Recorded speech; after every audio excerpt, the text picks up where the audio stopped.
அன்புள்ள தேசிய கல்விக் கொள்கை 2020 எனும் மத யானை நூல் வெளியீட்டு விழாவில் கலந்து கொண்டு சிறப்பித்துக் கொண்டிருக்கக்கூடிய திராவிடர் கழகத்தினுடைய தலைவர், தமிழர் தலைவர் ஐயா ஆசிரியர் அவர்களே, மத்திய பிரதேச மாநிலத்தினுடைய முன்னாள் முதலமைச்சர், நாடாளுமன்ற கல்வி நிலைக்குழுவினுடைய தலைவர், பெருமதிப்பிற்குரிய திரு திக் விஜயசிங் அவர்களே, துவக்கத்தில் அனைவரையும் வரவேற்று மகிழ்ந்திருக்கக்கூடிய மாண்புமிகு துணை முதலமைச்சர் தம்பி உதயநிதி ஸ்டாலின் அவர்களே, நூல் ஆசிரியர் மாண்புமிகு பள்ளி கல்வித்துறை அமைச்சர் தம்பி அன்பில் மகேஷ் பொய்யாமொழி அவர்களே, வருகை தந்து சிறப்பித்துக் கொண்டிருக்கக்கூடிய மாண்புமிகு அமைச்சர் பெருமக்களே, நம்முடைய தோழமை கட்சிகளின் தலைவர்களான என்னுடைய ஆரியர் அண்ணன் வைகோ அவர்களே, அருமை சகோதரர் செல்வ பிறந்தகவர்களே, அன்பிற்கினிய தோழர் முத்தரசன் அவர்களே, பேராசிரியர் ஜவஹர்லால் அவர்களே, அருமை சகோதரர் வேல்முருகன் அவர்களே, அன்பிற்கினிய ஈஸ்வரன் அவர்களே, பெருமதிப்பிற்குரிய இந்துராம் உள்ளிட்ட பல்வேறு துறைகளை சார்ந்திருக்கக்கூடிய சான்றோர்களே, சகோதரர் டி ஆர் பாலு, என்னுடைய அருமை தங்கை கனிமொழி கருணாநிதி உள்ளிட்ட நாடாளுமன்ற உறுப்பினர்களே, சட்டமன்ற உறுப்பினர்களே, உச்ச நீதிமன்றத்தினுடைய மேலாள் நீதிபதி திரு கோபால கவுடா அவர்களே, இந்திய விண்வெளி ஆய்வு மையத்தினுடைய மேலாள் இயக்குனர் டாக்டர் மயில்சாமி அண்ணாதுரை அவர்களே, மேயர் உள்ளிட்ட உள்ளாட்சி அமைப்புகளின் பிரதிநிதிகளை, பத்திரிகை மற்றும் ஊடகத்துறை சார்ந்திருக்கக்கூடிய நண்பர்களே, அன்புக்குரிய பெரியோர்களே, தாய்மார்களே, என் உயிரோடு கலந்திருக்கக்கூடிய தலைவர் கலைஞர் அவர்களின் உயிரினும் உயிரான அன்பு உடன்பிறப்புகளே, இது புத்தக வெளியீட்டு விழாவா இல்ல உரிமை குரல் எழுப்பும் கூட்டமானு கேட்க தோணக்கூடிய அளவுக்கு உச்ச நீதிமன்றத்தினுடைய முன்னாள் நீதியரசர் கோபால கவுடா அவர்கள் ஆற்றிய உரையாக இருந்தாலும் சரி, முன்னாள் முதல்வர் திக் விஜயசிங் உரையாக இருந்தாலும், முன்னாள் இஸ்ரோ தலைவர் மயில்சாமி அண்ணாதுரை அவர்களாக இருந்தாலும் மிக சிறப்பாக உரையாற்றி இருக்கிறார்கள். முதலில் அவர்களுக்கு என்னுடைய நன்றியை நான் தெரிவித்துக் கொள்கிறேன். இந்த விழாவை பொறுத்தவரை என்னுடைய மனநிலை, தாலாட்டி வளர்த்த மகனுக்கு பாராட்டு கிடைக்கும் போது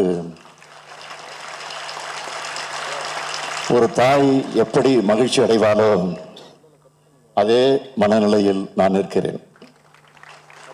ஏன்னா என் நண்பன் பெற்றெடுத்த மகேஷ் அந்த உணர்வை எனக்கு ஏற்படுத்தி தந்திருக்கிறார். உதயாவும் மகேஷும் என் கண் முன்னாடி வளர்ந்த பசங்க. இன்னைக்கு எல்லாரும் பாராட்டுகிற வகையில் சிறப்பாக செயலாற்றி கொண்டிருக்கிறாங்க. இதை பார்க்கிறப்போ அளவில்லா மகிழ்ச்சியும் பெருமையும் எனக்கு ஏற்படுது. ஏன்னா எங்க குடும்பத்துக்கும் அன்பில் குடும்பத்துக்குமான நட்பு என்பது 3 தலைமுறையான நட்பு. தலைவர் கலைஞர் அன்பில் தர்மலிங்கம், நான் அன்பில் பொய்யாமொழி, உதயநிதி அன்பில் மகேஷ், இந்த நட்பு தொடருது. இப்ப பொய்யாமொழி நினைச்சாலும் எனக்கு கண்ணீர் வரும், எப்ப நினைச்சாலும் கண்ணீர் வரும். 1999 நாடாளுமன்ற தேர்தல் நேரம் திருச்சியில் நடந்த பொதுக்கூட்டத்தில், தேர்தல் பிரச்சார பொதுக்கூட்டத்தில் தலைவர் கலைஞர் அவர்கள் உரையாற்றிவிட்டு, அப்படி உரையாற்றுகிற போது மேடையில் இருந்த நம்முடைய அன்பில் பொய்யாமொழி சிரிச்சுக்கிட்டே உட்கார்ந்து இருந்திருக்கிறார். ஆனா இரவு விடியறதுக்குள்ள எங்க எல்லாரையும் அழ வச்சுட்டு போயிட்டான். நான் தேனியில பரப்புரையில் ஈடுபட்டு இருந்தேன். இடியா வந்திறங்கின செய்தியை கேட்டதும் துடியா துடித்து போய் திருச்சிக்கு ஓடோடி வந்தேன். என் நண்பரோட உடல் சாஞ்சு, அந்த உடல் மீது சாஞ்சு நான் கதை அழுதேன். அன்னைக்கு தலைவர் கலைஞர் அவர்கள் வெளியிட்ட இரங்கல் அறிக்கையில என் பிள்ளைகள் ஒருவனை நான் இழந்துட்டேன்னு எழுதினார். இதுதான் எங்களுடைய நட்பினுடைய ஆழம். இந்த குடும்ப பாச உணர்வோடு பொய்யாமொழி இடத்திலிருந்து நூலாசிரியர் அன்பில் மகேஷ் பொய்யாமொழியை வாழ்த்துகிறேன், பாராட்டுகிறேன். அன்பில் மகேஷ் பொய்யாமொழி தலைமையில பள்ளி கல்வித்துறை அடைந்திருக்கக்கூடிய உயரங்களை பார்க்கிறேன். செஞ்சிருக்கக்கூடிய சாதனைகளின் பெயர்களின் பட்டியலை மட்டும் நான் சொல்லணும்னா, இல்லம் தேடி கல்வி, மாணவர் மனசு, எண்ணும் எழுத்தும், வாசிப்பு இயக்கம், நம்ம பள்ளி நம்ம ஊரு, வானவில் மன்றம்,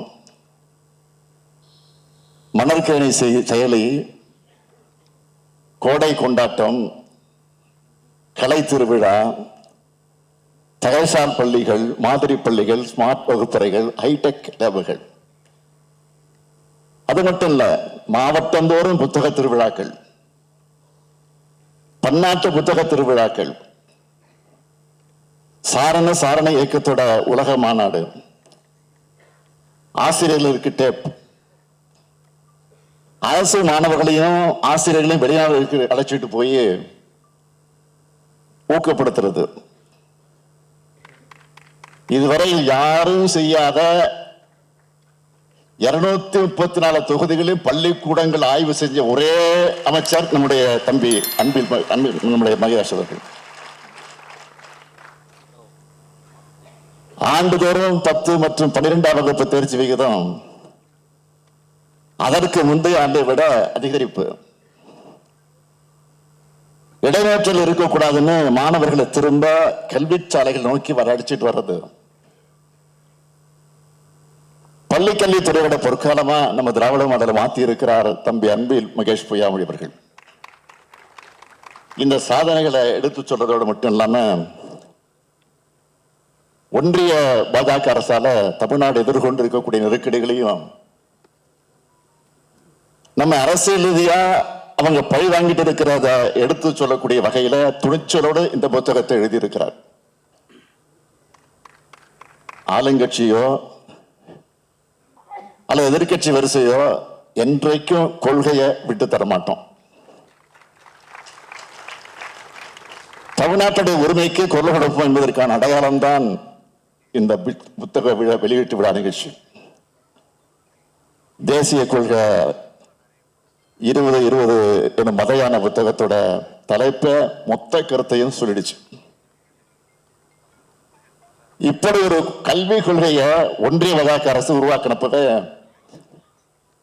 புதிய கல்விக் கொள்கை என்ற மத யானையை தமிழகத்துக்குள் புகுந்து கல்வியில் சிறந்த தமிழ்நாட்டை நாசப்படுத்திடவோ, காலங்காலமா நான் போற்றி வரக்கூடிய சமூக நீதி மற்ற சமூக நீதி கொள்கைக்கு கேடு ஏற்படுத்திடவோ அனுமதிக்க கூடாதுன்னு வருமுன் காப்பதே அறிவிடம்னு தலைவர் கலைஞர் அவர்கள் அன்றைக்கு அறிக்கையாக வெளியிட்டார். கலைஞரின் வரிகளையே புத்தகத்தோட தலைப்பா ஆக்கி இருக்கிறார் நம்முடைய மகேஷ் அவர்கள். இன்னைக்கு நாடு இருக்கிற நிலைக்கு மிக அவசியமான புத்தகம் இது. ஒன்றிய பாஜக அரசு பொறுத்த வரைக்கும் எல்லாத்தையும் காவியமயமாக்கணும். முதல்ல கல்வியை காவியமயமாக்கணும். அதுக்காக கொண்டு வந்ததுதான் இந்த தேசிய கல்விக் கொள்கை. அதனாலதான் நம்ம அன்பில் மகேஷ் அவர்கள் இந்த புத்தகத்தின் மூலமா மதவாதம் உருவாக்கக்கூடிய அழிவு பாதைகள் நாம் செல்ல போகிறோமா, நாம் பிள்ளைகளின் வாழ்வை வளமாக்க சமூக நீதி பாதையில் நோக்கி செல்ல போகிறோமா என்ற மிக முக்கியமான கேள்வியை இந்த நாட்டை நோக்கி அவர் எழுப்பியிருக்கிறார். இதை ஒரு அமைச்சரா மட்டும் அவர் எழுதல. சமூக நீதி அடித்தளமாக கொண்டு உருவான தமிழ்நாட்டோட கல்விக்கூடத்தில் படிச்சு உருவான ஒரு இளைஞனா இந்த நூலை எழுதியிருக்கேன்னு அவர் சொல்லி இருக்கிறார். என்னை பொறுத்த வரைக்கும் தமிழ்நாட்டோட இளைஞனா, இந்திய நாட்டு குடிமகனா, திராவிட முன்னேற்ற கழகத்துடைய தொண்டனா தன்னுடைய கடமையை சிறப்பா செஞ்சிருக்கிறார் தம்பி மகேஷ் அவர்கள். இந்த புத்தகத்துல நாம ஏன் சமூக நீதி பார்வையோட தேசிய கல்விக் கொள்கையை எதிர்க்கிறோம்னு விரிவா எழுதியிருக்கிறார். பாஜகவோட திட்டங்கள், அதோட செயல்பாடுகள், அதோட எதிர்கால எண்ணங்கள், இதையெல்லாம் பார்த்துத்தான் தேசிய கல்விக் கொள்கையை ஏற்றுக்க மாட்டோம்னு திட்டவட்டமா சொல்றோம். எல்லோரும் படிக்கணும்னு சொன்னா அது நம்ம திராவிட மாடல், இன்னார் மட்டும்தான் படிக்கணும்னு சொன்னா அது பாஜகவோட காவி மாடல். எல்லாருக்கும் எல்லாம்னு சொன்னா அது நம்ம திராவிட மாடல் கருத்தியல். எல்லாம் ஒருவருக்குன்னு சொன்னா அது ஆரிய கருத்தியல். இதுதான் 2000 ஆண்டுகளா இந்த சமூகத்தில் நடந்துகிட்டு இருக்கக்கூடிய போர். இன்னைக்கு நம்மோட உயர்வுக்கும் மேன்மைக்கும் அடித்தளமா இருக்கிறதே கல்விதான். நீதி கட்சி காலம் தொடங்கி நம்மோட போற கல்வி கூடங்கள் களத்துலதான் நாம் இருந்துகிட்டு இருக்கிறோம். அறிவுதான் நம்முடைய ஆயுதம். இன்னைக்கு கல்வி தடைபோடு ஒன்றிய கல்விக் கொள்கைக்கு எதிராக நம்ம திராவிட மாடல் அரசு போர்வாலை சுழற்றிட்டு இருக்கு. இந்த போர் ஏன் முக்கியமானது என்றால், தேசிய கல்விக் கொள்கை இடஒதுக்கீட்டை சிதைச்சிடும். இடஒதுக்கீடு இருக்கிற வரைக்கும் தான் ஒடுக்கப்பட்ட பிற்படுத்தப்பட்ட மக்களுக்கு உயர்கல்வி கிடைக்கும். பன்முக பண்பாட்டை என்ஐபி தகர்த்திடும். 75 ஆண்டு காலமாக கட்டமைக்கப்பட்ட ஒருமைப்பாட்டை சிதைச்சு சமஸ்கிருத பண்பாடு கொண்ட ஒற்றை தேசியத்தை கடமையாக்குறது தான் அவங்களோட ஒரே நோக்கம். தேசிய கல்விக் கொள்கையால சமஸ்கிருதம் வளரணும்னு சில நாட்களுக்கு முன்னாடி உள்துறை அமைச்சராக இருக்கக்கூடிய அமித்ஷாவே சொல்லி இருக்கிறார். எது நடக்கும்னு நாம தொடர்ந்து எச்சரித்தோமோ அதை உள்துறை அமைச்சர் உறுதி செஞ்சிருக்கிறார். தமிழ் உள்ளிட்ட மாநில மொழிகள் அனைத்தையும் அழிக்கக்கூடிய முயற்சி இது. இதை தடுக்க ஒரே வழி கல்வியை மீண்டும் மாநில பட்டியலுக்கு கொண்டு வருவதுதான். அதுக்கான போராட்டத்தை நாம தீவிரப்படுத்தணும். பாடத்திட்டம் வகுக்கிறதுலையும், கற்க வேண்டிய மொழிகளை முடிவு செய்வதிலையும் மாநிலங்களுடைய விருப்பத்துக்கு மாறா ஒன்றிய அரசு திருப்பு நடவடிக்கையில் இறங்கி வருது. கல்வியை மாநில பட்டியலுக்கு மாத்தலன்னா கல்வி என்பது அனைவருக்கு எட்டா கனியாக மாறிடும். தடுப்பு சுவரை எழுப்பி பலரையும் பாதி தூரத்திலேயே நிறுத்தி தடுத்து கல்வி சாலைக்கு வெளியே நிறுத்துறாங்க. இதை பற்றி கடந்த 2022ஆம் ஆண்டு காந்தி கிராமம் பல்கலைக்கழக பட்டமளிப்பு விழா பிரதமர் வருகிறார் நிகழ்ச்சிக்கு. அப்போ அவர்களிடம் நேரடியாகவே நான் வலியுறுத்தி இருக்கிறேன். மாநிலத்துக்கு மாநிலம் மாறுபடக்கூடிய பண்பாடு இருக்கிற நாட்டில் குழந்தைகள் எந்த மொழியிலும் படிக்கணும், எந்த பாடத்திட்டத்தில் படிக்கணும்னு முடிவு செய்ய அதிகாரம் மாநில அரசுக்குத்தான் இருக்கணும். எனவே கல்வியை மாநில பட்டியலுக்கு கொண்டு வரக்கூடிய நம்ம போராட்டம் தொடரணும். அதற்கு தம்பி அன்பில் மகேஷ் அவர்கள் எழுதியுள்ள இந்த நூல் ஊக்கமளிக்கிறது. அது மட்டுமல்ல, மும்மொழி கொள்கை ஏற்றுக்கலன்னு ஒன்றிய அரசு தர வேண்டிய 2152 கோடியை தராம முரண்டு பிடிக்கிறத பற்றி உங்கள் எல்லாருக்கும் தெரியும். இங்க இருக்கக்கூடிய மாண்புமிகு திக்விஜய் சிங் அவர்கள் தலைவராக இருக்கக்கூடிய நாடாளுமன்ற குழுவினுடைய பரிந்துரைத்திருக்கக்கூடிய நிதியானது மாணவர்களுக்கு ஆசிரியர்களுக்கு சேர வேண்டிய அந்த நிதியை தன்னுடைய பெட்டி பாலிடிக்ஸ்காக ஒன்றிய அரசு தடுத்து நிறுத்தி இருக்கு. இதுக்கு எதிராக நிச்சயமா உறுதியா தமிழ்நாடு அரசு உச்ச நீதிமன்றத்தில் வழக்கு தொடரத்தான் போகிறது. எப்படி நாட்டுக்கு வழிகாட்டக்கூடிய தீர்ப்புகளை பெற்று இன்றைக்கு இந்திய நாட்டுடைய மாநில உரிமையை பாதுகாத்திருக்கிறோமோ அதே மாதிரி இந்த வழக்கிலையும் வெற்றி பெறுவோம் நான் நம்புகிறேன்.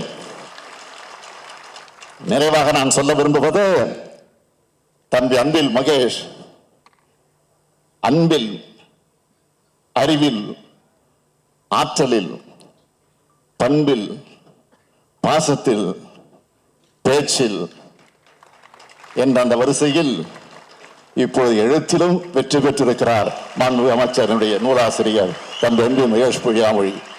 எனவே அவரை மீண்டும் வாழ்த்து விடைபெறுகிறேன். நன்றி, வணக்கம்.